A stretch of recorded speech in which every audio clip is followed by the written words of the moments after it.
Andy Eigenman na inis sa abusadong Israeli tourist sa Siargao.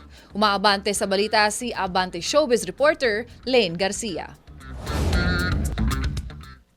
Umalma ang aktres na si Andy Eigenman sa umano'y insidente ng pananakit at paninira ng ilang turistang Israeli sa isang cafe sa Siargao. Sa isang Instagram post, naglabas ng saloobin si Andy tungkol sa lumalalang issue ng ilang bisita sa isla na umano'y hindi marunong rumespeto sa lokal na komunidad.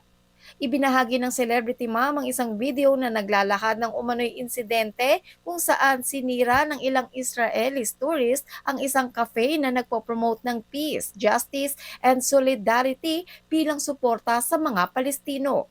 Ayon pa sa ulat, sinaktan rin umano ng mga dayuhan ang may-ari ng cafe gamit ang stick.